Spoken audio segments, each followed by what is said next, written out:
Welcome to Desk Doodles episode 14. I'm your host, Sapna Malhotra. As a little girl, I remember one of my favorite games to play with my friends or with my brother and sister used to be to play doctor. I had this cute little doctor set. I had a plastic stethoscope. I had a small thermometer. And I was super excited when I got to be the doctor. As I grew up, I wanted to be a real doctor. I studied really hard, gave my medical entrance exam, but sadly, I did not qualify. Well, I found my other calling. I did my undergrad, I did my postgrad with biosciences and biotechnology. I was very happy. But somewhere, I felt that I wanted to know answers to why children opt for a path which is so full of challenges, which is full of sacrifices. It requires so much of dedication and commitment, and yet children take years, drops, they stay back, they apply again, qualify, and walk that path. So today on Desk Doodles, we have four superheroes. They're going to share with us all their experiences, their knowledge, and their story, their journeys, how they have reached where they are. So without further delay, let's welcome our fantastic four. Welcome to Desk Doodles, everyone. Hey, hi. Thank you. Really happy to be here. I think everyone's pretty happy, yeah. So happy, Nice to see delighted, yes, and so looking forward to this conversation with all four of you. You're really superheroes for me because of all that you're doing and what you're going to do in the future.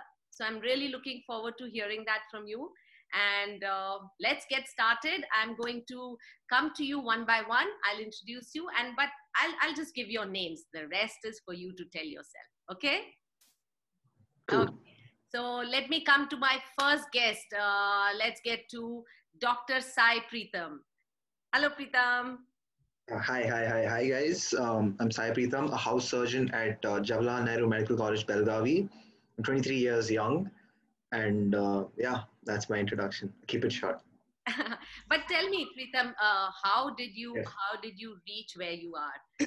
What was the inspiration behind you opting for this path? Because we all know it is a path which is really tough to walk. There is so much that you have to give in.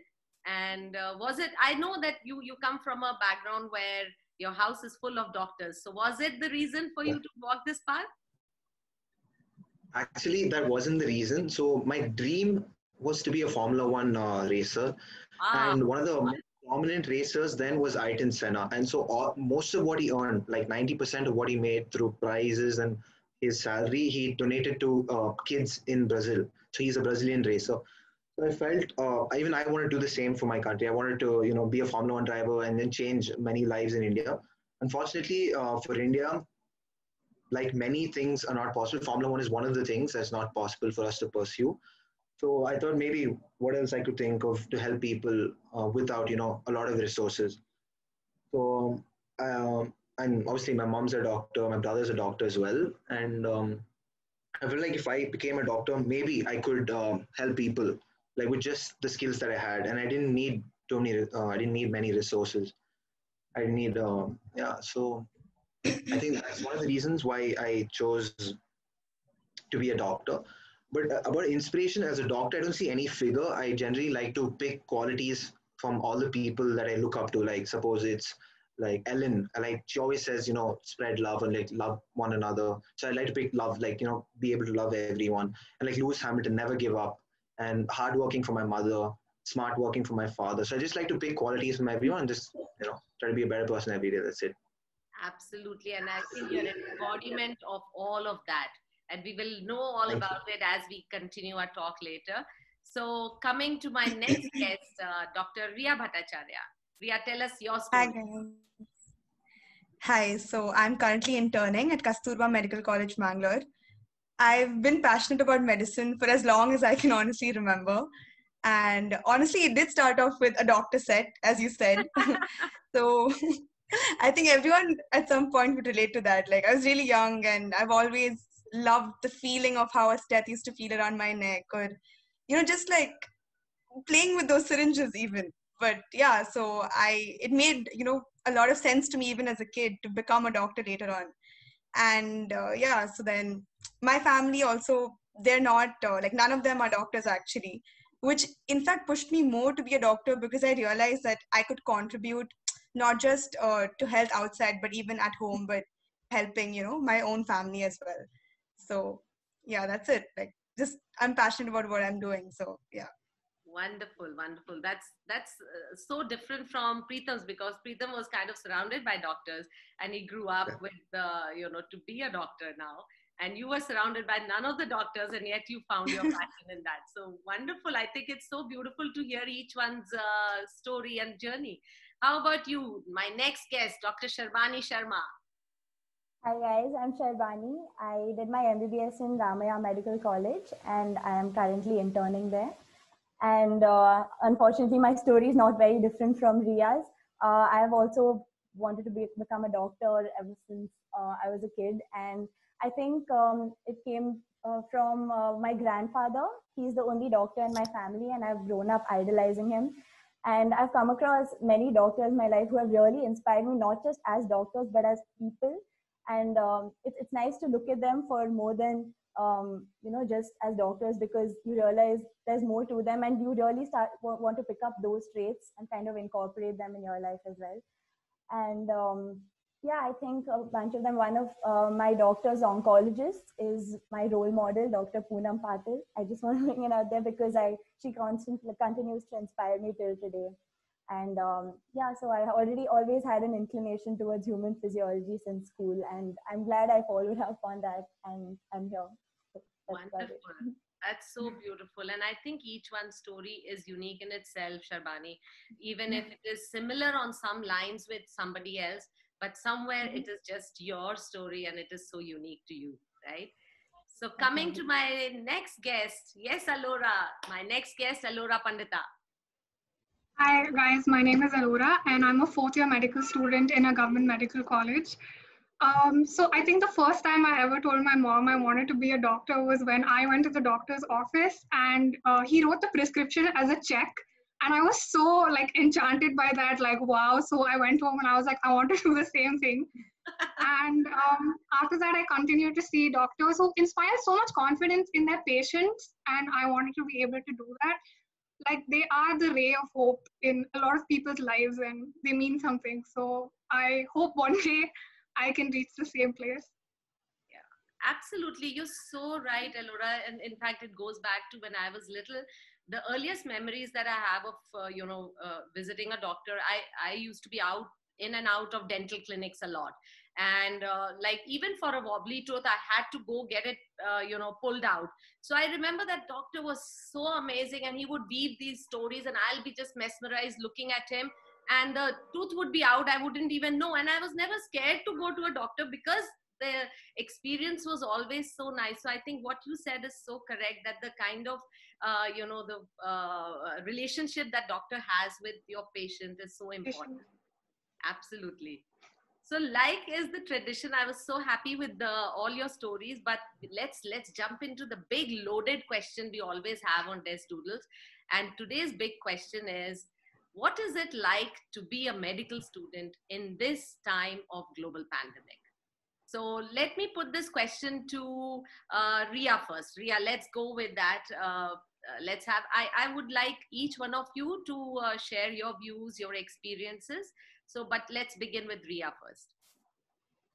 Okay, so when we entered our internship, we actually had no idea that we'd be facing this. And honestly, I find it exciting. There are pros and cons to this, definitely, but I feel like you can look at it in a positive way and you can tell the world that you interned at the time of a global pandemic.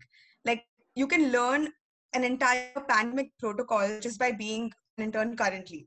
So which is what I think all of us are doing, which is quite nice actually. It is setback in some ways because we don't get to see as many patients, then long hours wearing PPE for some of us, and even a small amount of risk to us, to our lives, which like exposing ourselves every day.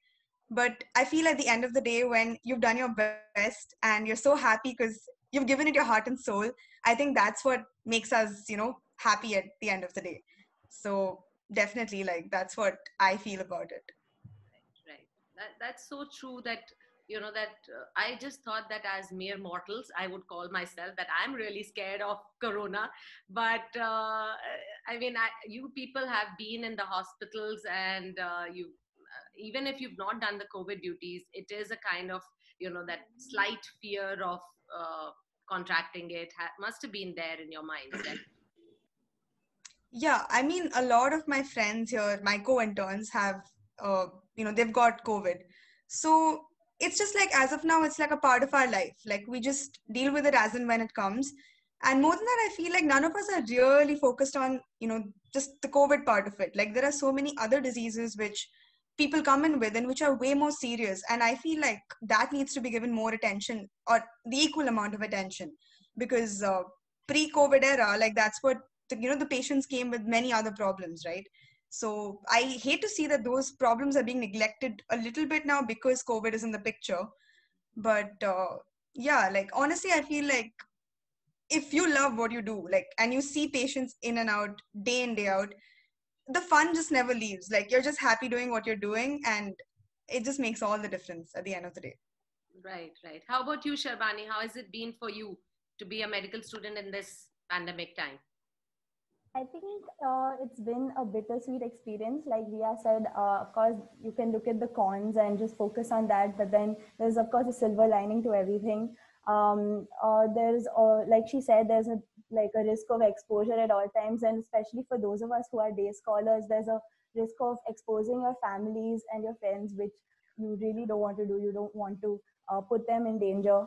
But I think, nevertheless, they are more than extremely proud of us for putting ourselves out there. And I think not just them, I think I also get a lot more credit than I deserve from my society and family and friends. And that really keeps you going. That is a constant motivation.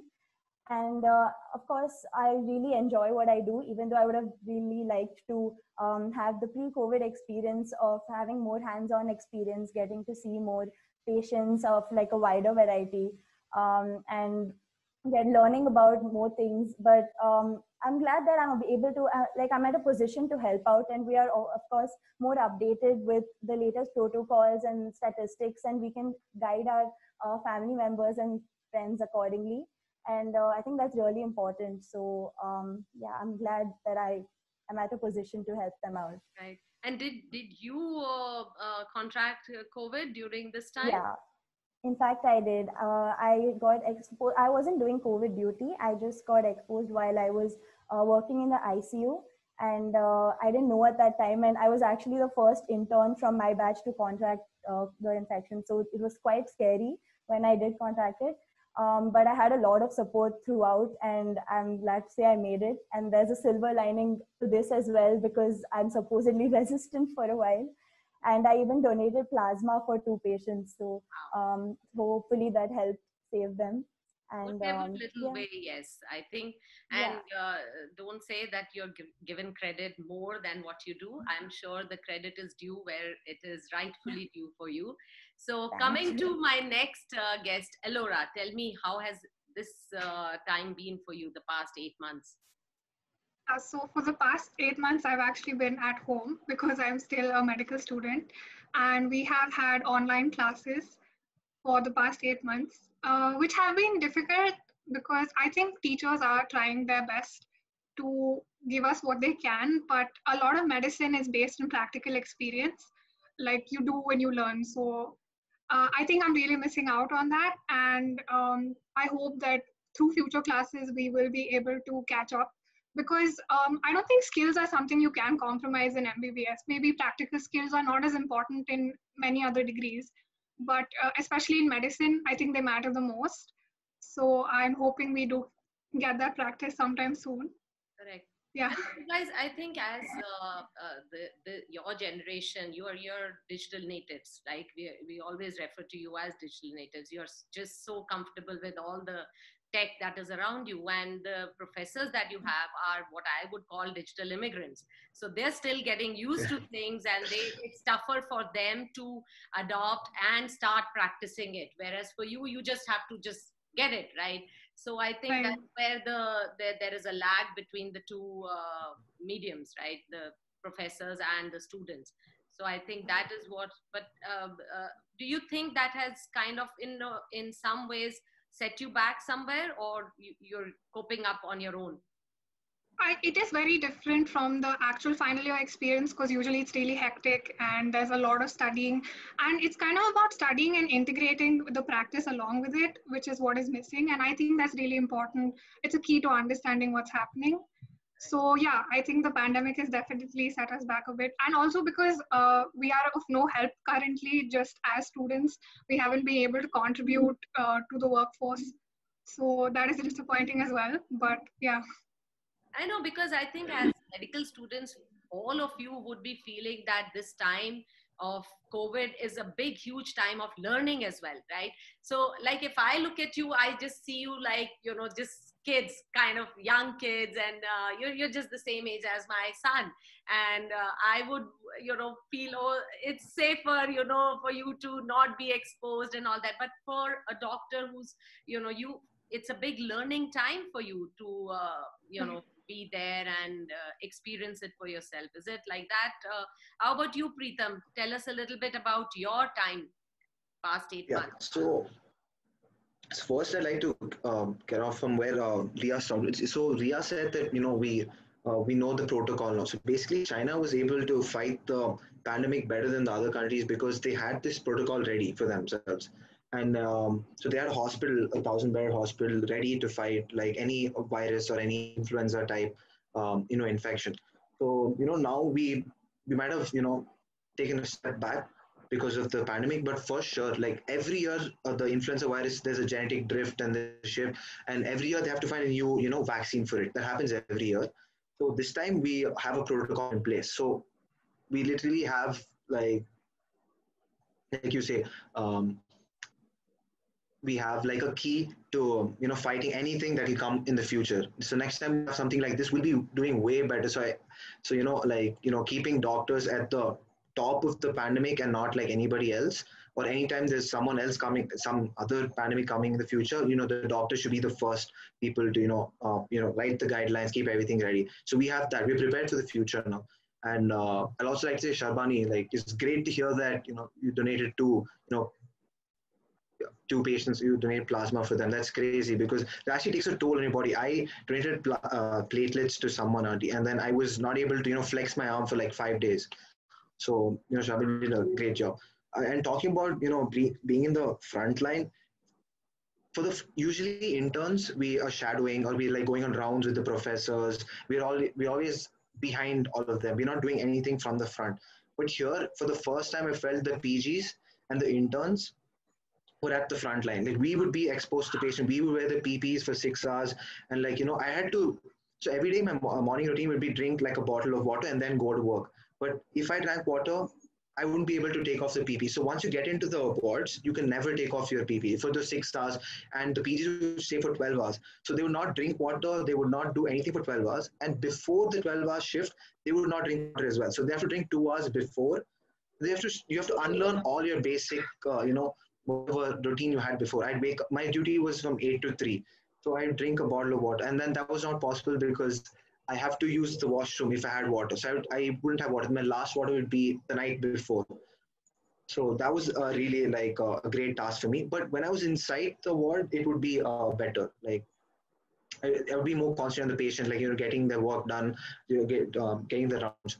And no, definitely not the least, but most respected in this time, I feel, are the nursing staff. So the nursing staff are always there. They always are there they in fact ask you to rest. They think that we worked a lot. They'll be like, you rest, we'll take it. So I would keep them at the top of everything. First nursing staff and then anybody else. So yeah. Definitely, I second that. Even the housekeeping so staff. well said, so beautifully said. Yeah. That is so true, because I think they just give it without thinking, selflessly, and they're there doing definitely. Yes. Yeah. Absolutely. And so you were exposed so you had COVID duty like for past, how many months have you been doing it now? So basically we're on rotation. So I had my first duty a few months ago. So it's divided out initially. So we didn't know the protocol as well. We were still, it was a trial and error, keep keep trying, reduce the infection rate, reduce the contamination. So first we had flu clinic, and then they divided a whole floor. Like, so they divided a whole floor into 3 segments, and it'd be like a holding area, ICU, and a COVID ward. So I worked in the holding area where people are waiting for their reports to come. They were given a swab test, waiting for reports. And then I also worked at the flu clinic. So at flu clinic, we would have to like Ria was saying this, a lot of it was neglected initially. A lot of other like pneumonia and like MIs were missed because we were all concentrating on, COVID. So we'd have to screen them, like be alert and then tell them to go to the emergency department, go there, show yourself quickly. So yeah, I've been doing that for a few months now. Yes, Auntie. But I think somewhere, like, you, Sharbani and Ria, and even for Elora, I think like at this time you would have gotten so much more experience in the clinics and in the hospital with all the different kind of skills that you would have been exposed to. But because of COVID, that it's a kind of setback for you, right? Like you said, there were so few patients coming in. Yeah. Yes, that's true. So how do you think now that you're going to manage getting that kind of experience? Are there any kind of simulation labs, or can technology help you in some way, or is it helping you in any way? Do you have any systems in place that can teach you those skills in even if you don't get the patient and doctor experience together? So, Auntie, in Ramaya, we have this setup, which is, I think it's pretty interesting. It's called Advanced Learning Center. And it's a center where we have programmed mannequins on which we can practice different procedures. So they're programmed to help us learn various topics. For example, we have certain mannequins that simulate respiratory sounds and heart sounds. So we can put the stethoscope on their chest and actually listen to all the different types of respiratory sounds. Then there are mannequins which have blood vessels, which actual fluid in them. So we can practice procedures like giving injections, applying IV cannulas, and different other things like the simulations for deliveries and I think lumbar puncture. So I think this is a great alternative, especially in this year when we want to keep the patient interaction to like the minimum. So this is a great alternative, but of course it's not financially feasible everywhere because it's very demanding. And but I think if it is affordable in certain colleges, it's very effective, and it's also a fun way to learn because you're also a lot less apprehensive about injuring the patient, and they won't really react, and you can try multiple times and not be scared of being abused or something. Correct.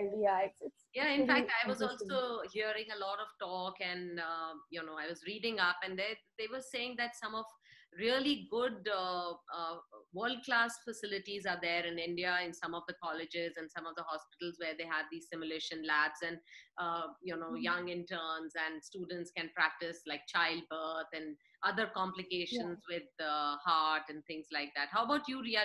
Do you also have something like that in your hospital? So we don't have simulations like the way, Sharbani explained. That's quite beautiful, actually. It sounds quite exciting. I wish we had it, but we don't. And it was so impressive. I was like, that's kind of the closest that you can come to, learning firsthand. Right. Exactly. Yeah. You've done a really good job. Yeah, I think, so we don't have that. But the way we have been learning is mostly looking at videos, trying out apps, and apps are mostly not very clinically oriented. It's more like, what drugs can we give on a daily basis? In practice, when someone comes to you with a problem, how do you treat that? So it's not just the clinical hands-on, it's also the how do you approach a patient? So people will come with even I think that we face more in our daily lives, because most of our family members, they'll just call you and ask you like, okay, so I have this problem. Like, what do I do? And they think that because we've passed MBBS where, everything, but that's actually not true. So yeah, we're still learning, and we're trying to kind of put into practice what we have learned for the last 4 years, which is also a challenge along with our clinical skill development at this point. So, I mean, for me, my clinical skills, I've been honestly just trying it out on patients right now, because we have postings, like we do go to work and we do take samples, we do things in the wards. So as of now, it's been just that for me. But yeah. But I think that that's fine as long as you're still getting some, first-hand experience with patients, even if it is less, but you're still out there on ground, right? But I think coming to you, Elora, for you, if this time would have been like in the hospital, you would have so much of exposure to trying out new skills, learning new skills. So how are you going to cope up with this now? So we are actually hoping that we make it up with future sessions. And considering our college does not have the resources to buy a model like that, we do have non-animated models, usually just to explain concepts. But other than that, yeah, we also rely on apps which can tell us what to do. But other than that, I really think that it is important to be on ground and learn, because there's nothing better than that. And at the end of the day, it should not affect the quality of care that we, at the end of the day, should provide a patient, right? So there's nothing more important than that. Right. So I yeah. think as students, there will be so many doubts and fears in all, your friends as well, the same batch that you're studying with, because there is still so much uncertainty out there when you're going to get back into college and when you're going to get that first-hand experience that you're talking about. So I think technology, if it is shared amongst colleges, that could bring out so much more to you students, right? If one college has it and if the college is okay to share with other colleges, I think somewhere if we develop a universal system where colleges could start helping each other just for the benefit of all medical students, that would be so amazing to see. Yeah, definitely. Of course. Absolutely. Yeah. Because like you said, you're studying at a government college, right? And Sharbani, you're in a private college. So I'm sure the resources are different because of the infrastructure that is there in place. We both have our pros and cons, of course. Yeah, definitely. Of course. And not negating the fact that both the colleges are doing their best to give the, excellent education that is needed for their students. But of course, because the resources are less, so of course they cannot provide you with everything that is out there in the world, because the world has so much to offer. How about you, Preetham? What do you see? How has technology helped in this time over there at your college? So technology has definitely helped, keep us informed about, the corona, the whole pandemic, get information, keep us updated. And then, so basically, like what Sharbani was saying, we also have this thing called Clinical Skills Lab. So where PGs, they can go there just before heading to a surgery. They can, it's like a real, but it's like augmented reality. So augmented reality is something that we all want. Like maybe we can see a surgery happening, or how we want to go, the approach for the incision, etc. But we haven't reached that level yet. So what we use here is like a mannequin. Sometimes when, like really generous family donate their, people who've passed away, donate their cadavers. We also practice, we try to, with all due respect, to, understand how to approach a surgery and things. So that way we learn a lot. We can, as interns, we also need to take a couple of permissions, go there and then see what's happening. Like I want to attend like a surgery tomorrow. I could find out how the surgery is done, like take a PG along with it, tag along with the postgraduates, and then find out what's happening. So what we do is, and then read up the next day. So you can try assisting in the surgery actually. So that way our college is helping us. And like you said, if the colleges could share, like let's say a government college has more exposure and a private colleges may have less exposure, but the teaching is like really good compared to a government college. So maybe the government college students can also access like online classes with the private students, and then maybe when the pandemic is done, these guys can come teach them how they help see the patients and then the practical part of it. So that's a great idea. And I actually, for a person like me, I'm kind of confused about the subject I want to pursue as in post-graduation. But if you were like pretty sure of what you want to take, maybe I was thinking that we actually didn't lose out much during this pandemic, because the reading time to practical time was like balanced out. Like I would read more than, if I had duty, I would probably read lesser. But because we didn't have, I would be quarantined for 1 week after my COVID duty. I wouldn't know what to do. So I'd like to catch up on the reading, right? So that way I benefited. So just try to make, like damage limitation was the only way I was thinking during this whole pandemic. I think Yes. more than anything, I feel that all of you have stayed positive, which is very good. You've taken it as a positive. You're finding what you can apply, you can absorb, like you said. Because I think any which ways, I've heard so many talks by medical students, and each one had one thing to say was that you have to do it on your own a lot. You have to read up Yes. on your own. You have to be responsible for all that you can grasp yourself. The professors are there for teaching you, but what I mean, majority of the knowledge that you have to gain is by yourself, learning and reading also. So coming from there, let me take you back a little to when you were in school. Okay, let's just have a throwback into that. And when you were in school, I want to ask you, is there something that could have happened in that time? Could we change something there in schools that can help you transition better into medical education, or some maybe the way we teach, or maybe have different strategies, or have some other modules that can help you transition better into such a hardship life that you have in front of you? So Yeah. okay, let me pose it to Ria. Let me come to Ria. Okay.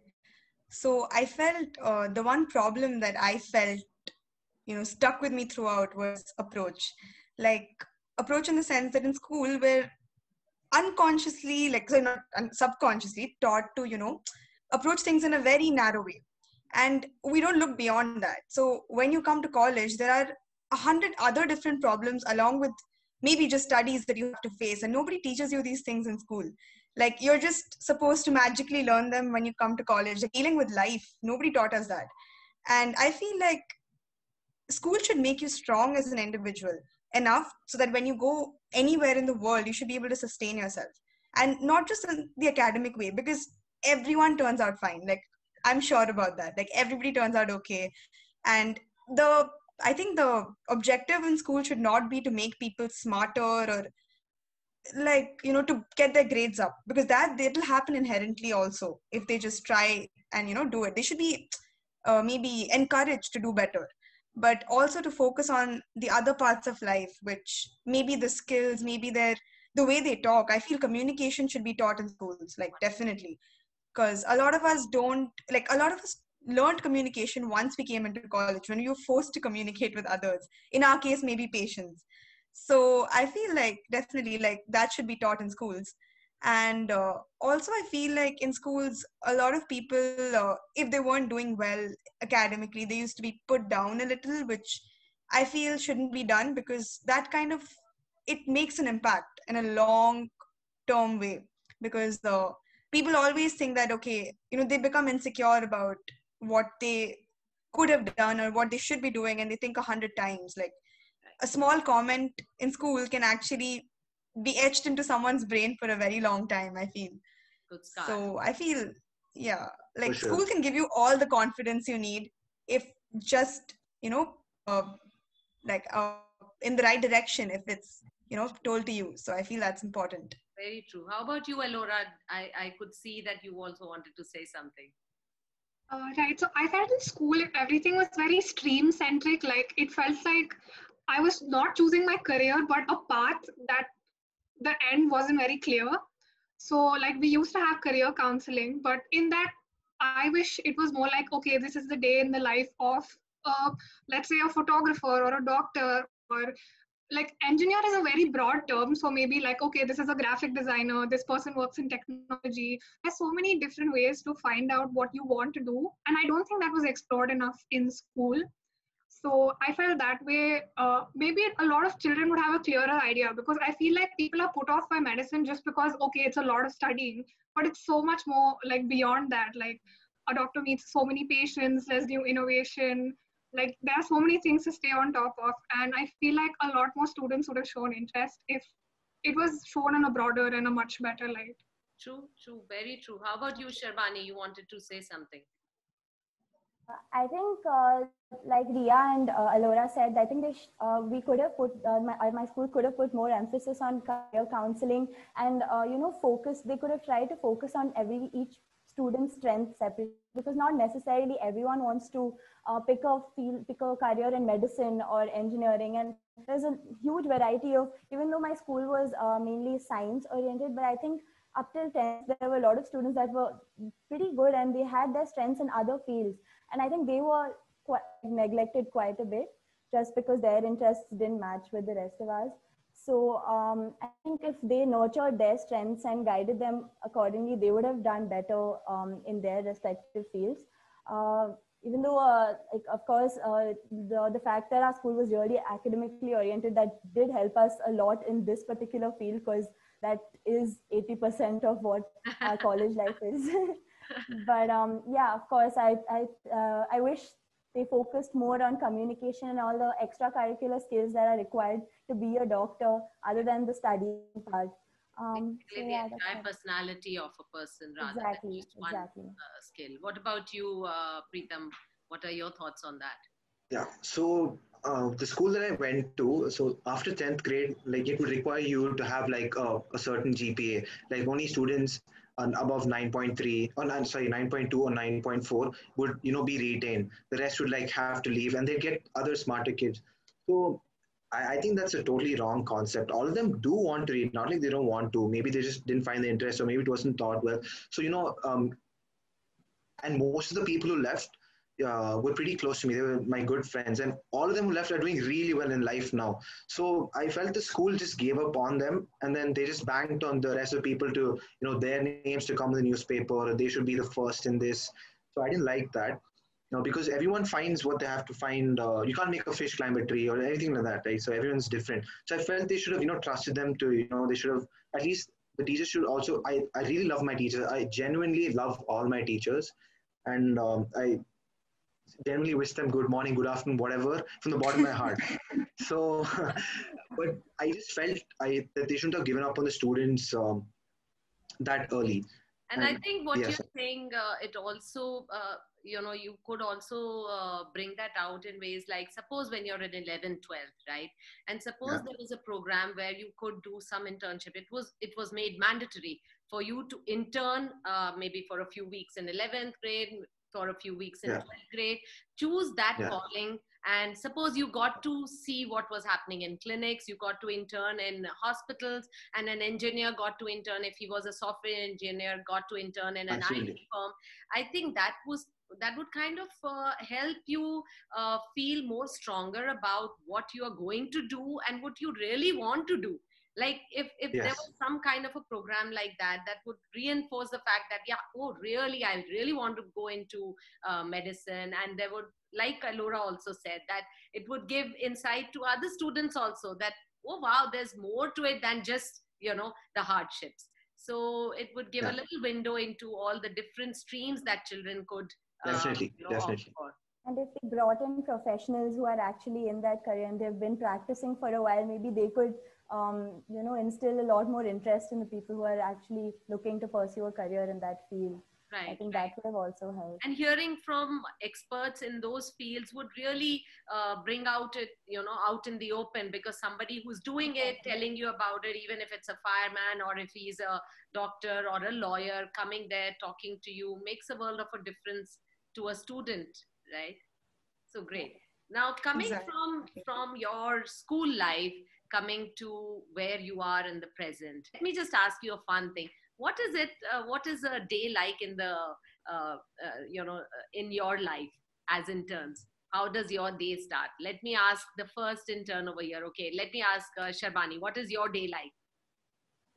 I think it depends mostly on where you are posted. Some days are quite hectic, and I'm in general not a very punctual person. So I'm really struggling right now because I literally rushed to college and I'm swallowing my breakfast on the way, somehow making it in time before the consultants show up. So on a busy day, you don't even realize when the time flies, and you might skip a meal or two. But if you're actually doing what you love and you're genuinely interested in something, then I think you don't really mind that all that much.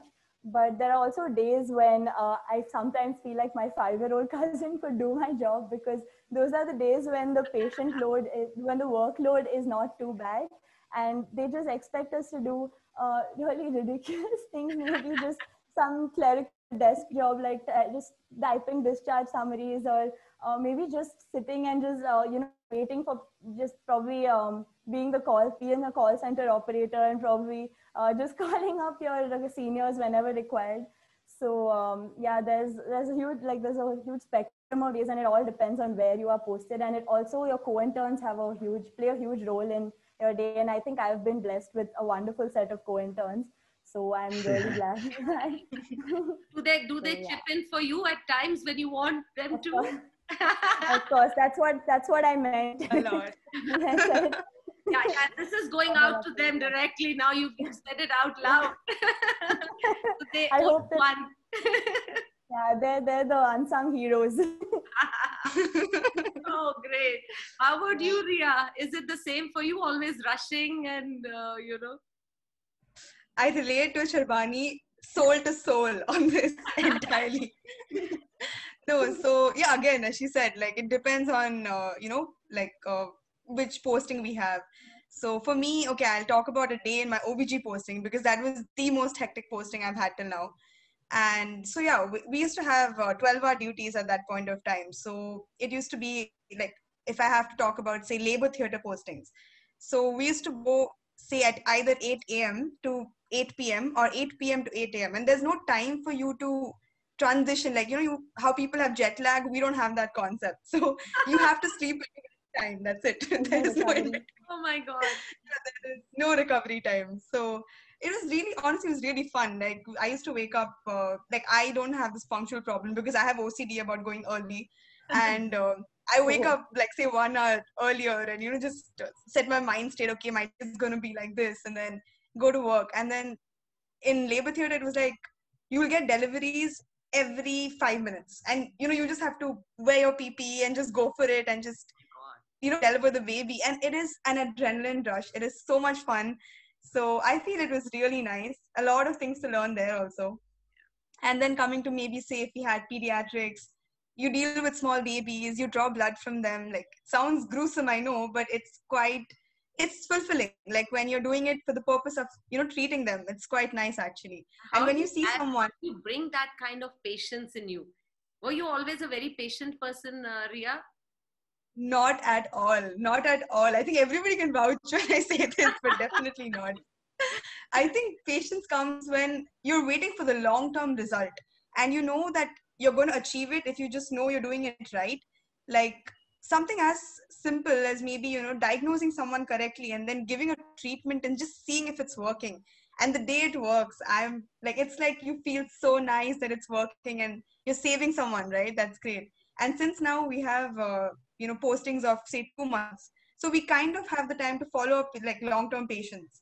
So we see how they're improving with time, and that's what makes you realize that you're in the right place. Like when you see them improve with time, you're like, okay, this is working out for them and we're getting to learn. So definitely a fun experience. I think when you said about your posting in OBG, so when the baby is born, and I think that kind of just engulfs the whole, the community around that baby in that warmth, right? When the baby is born. So it just takes away all the stress and everything. Yeah, I think it's, okay, if I have to say it even mathematically, it's like a curve like this, where just before it's like, if I may say, absolute hell, because everyone is, the patient is screaming, you are screaming, it's just really, really hard. But the time it's out, I think everything makes sense just at that one point, when everything you work for has come to light at that one point. And after that also, you have to take care of the patient and the baby now.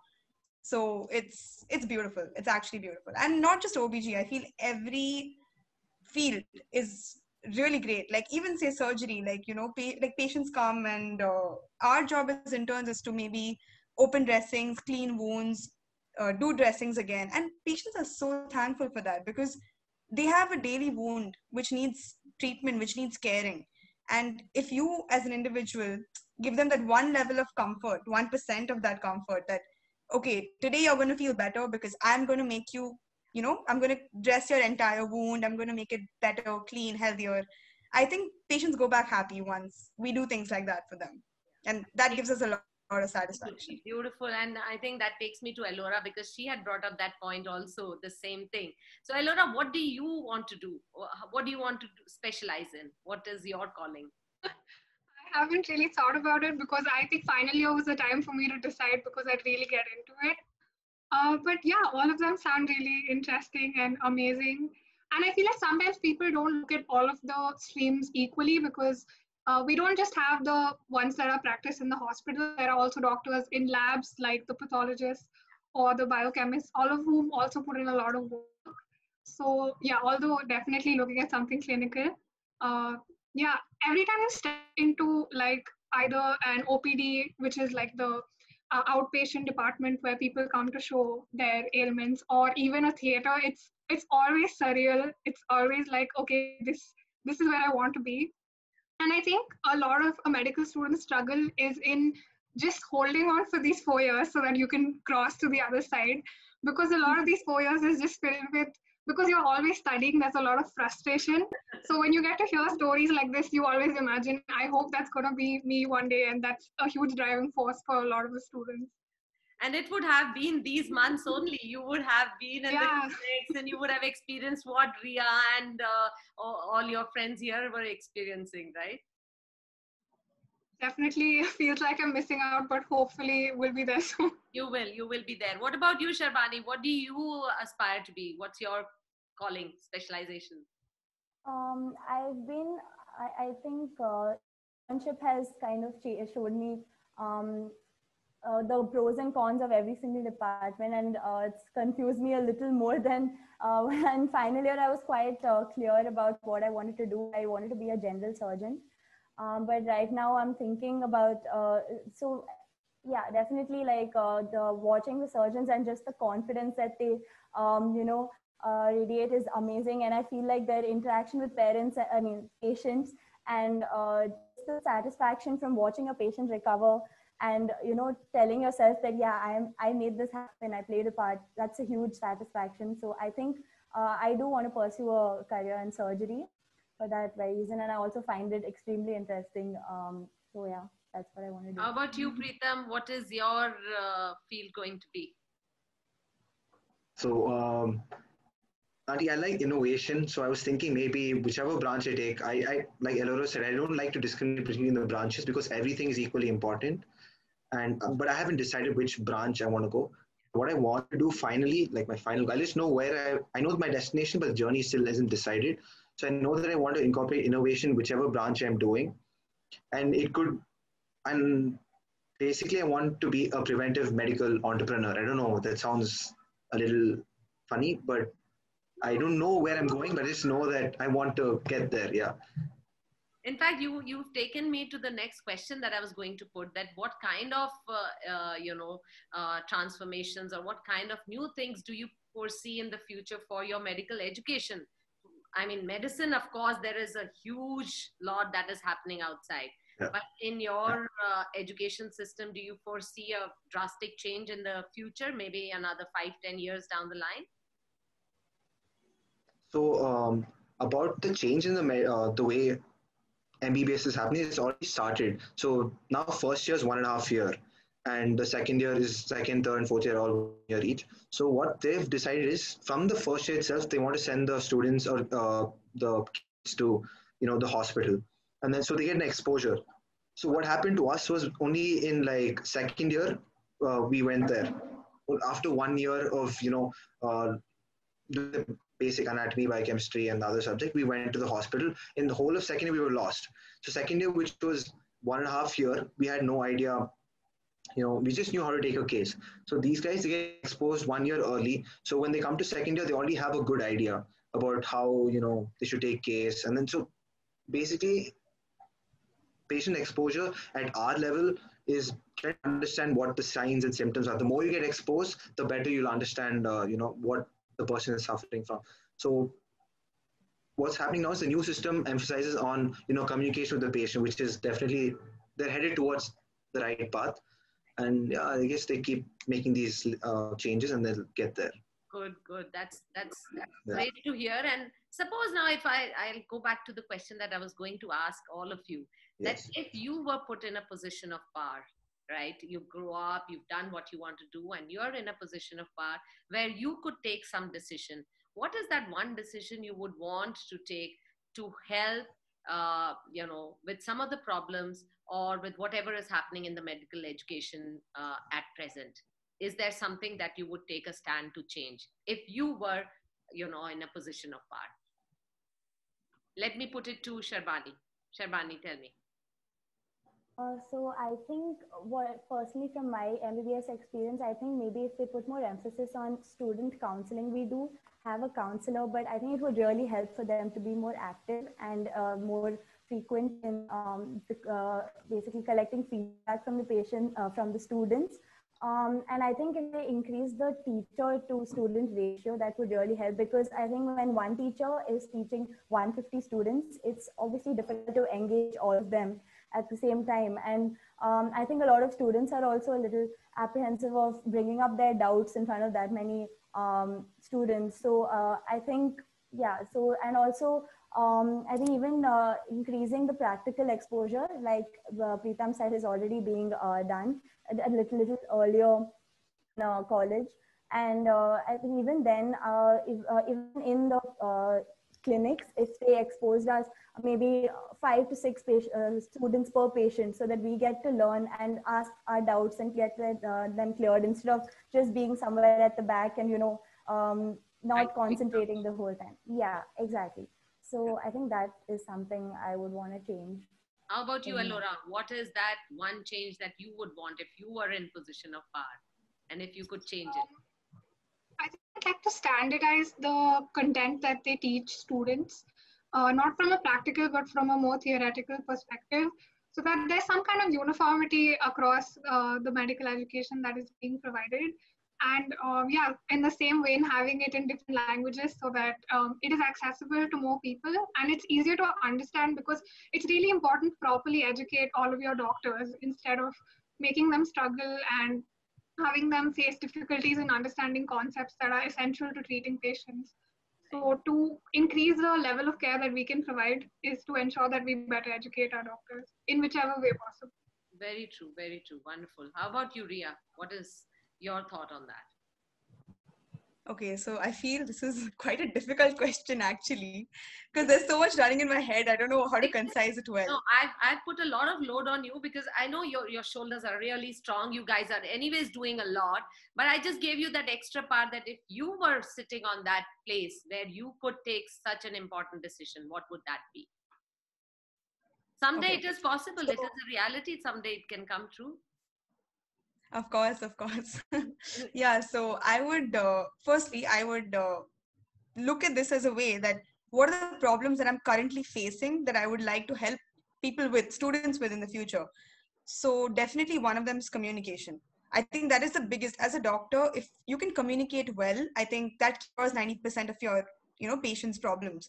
So I feel people should, we should be taught how to communicate in ways, like separate class for this, honestly, because it requires time. Because I feel the subject in MBBS, like the material, study material, can be studied by everyone. Everybody can learn it, but the way to apply it in real life is very, very different. Like, you know the treatment, but how do you convince the patient that you know it? And that comes with a lot of power. Like, you have to be able to communicate well, confidently. And I think that's something we're not taught very well. At least I speak for myself when I say this. So I would like to make a change in that. And secondly, I feel like, as I think Elora mentioned this also, I think that there is a lot of, in the sense, a lot of people amongst us who don't, who come from different, places, and they might not even know English in our college, like might just be studying there, because we have different quotas in different colleges, right?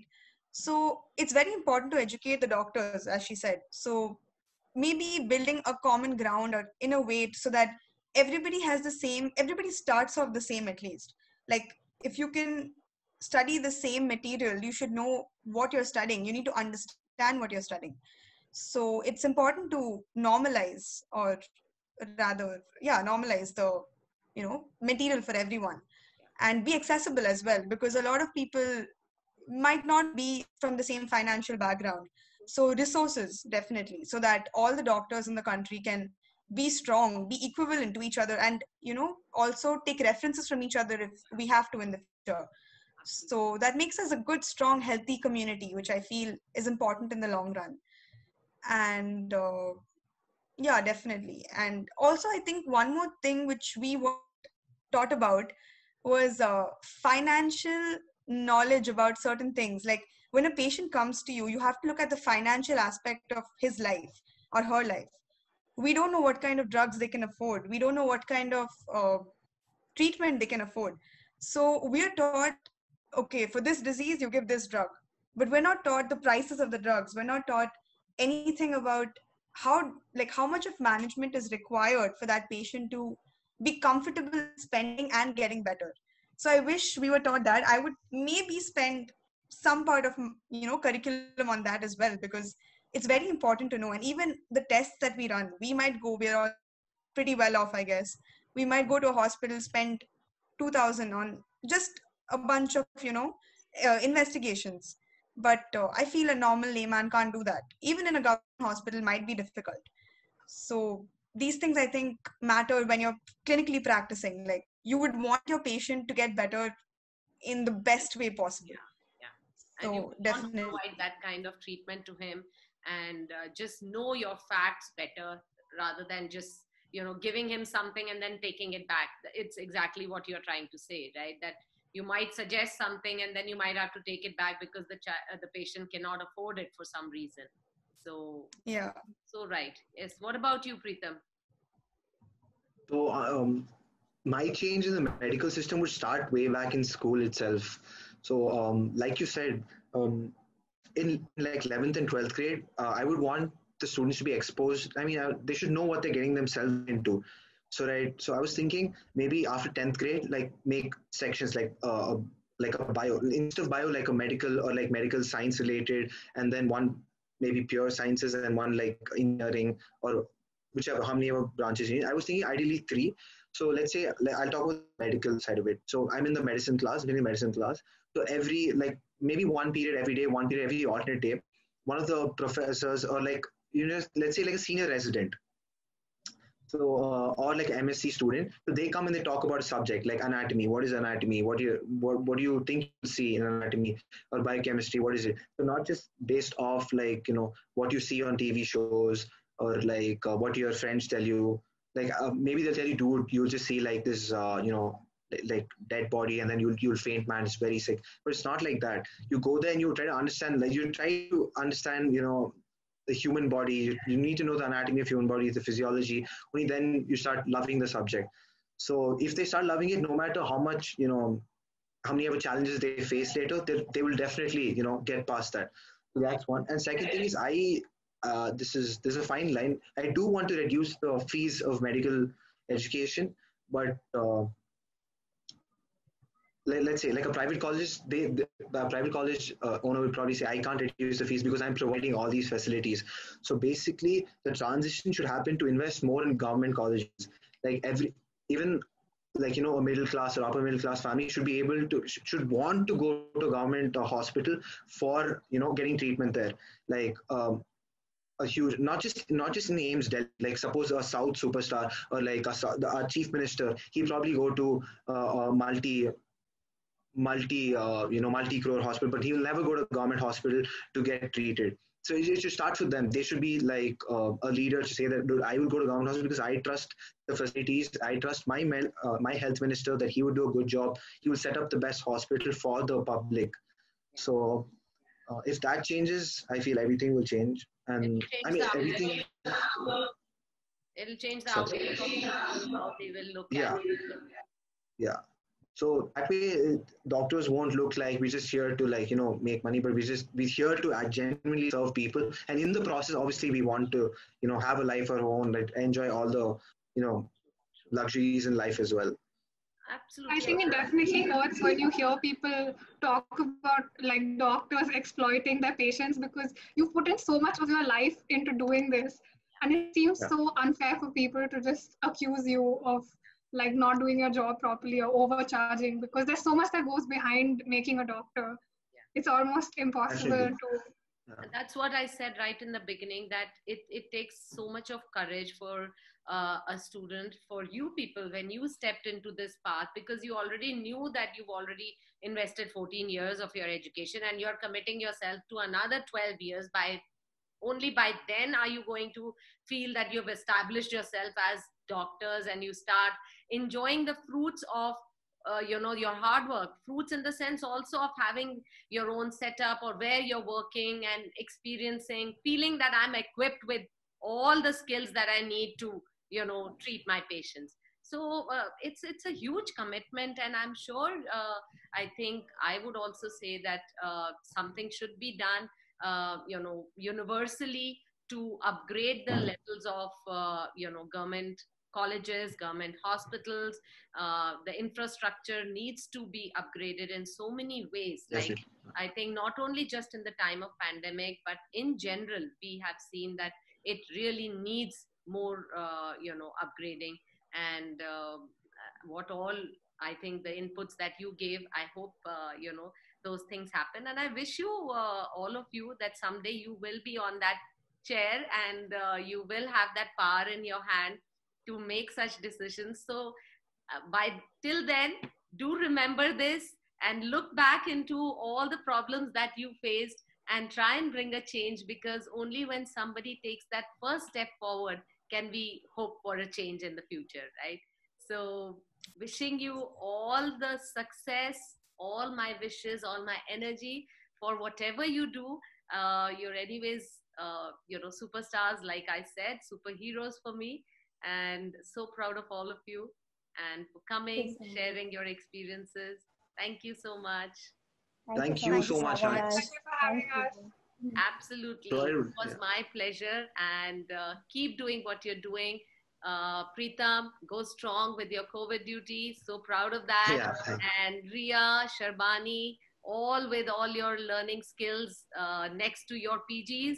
And Elora, hoping that you will be on the ground soon and learning all the skills that you're so dying to learn. So wishing all of you a very bright future, and happy Diwali tomorrow. Happy Diwali. Happy Diwali. have a safe Diwali. Yes, have a safe Yeah. Diwali. Safe Diwali. Yes. Absolutely.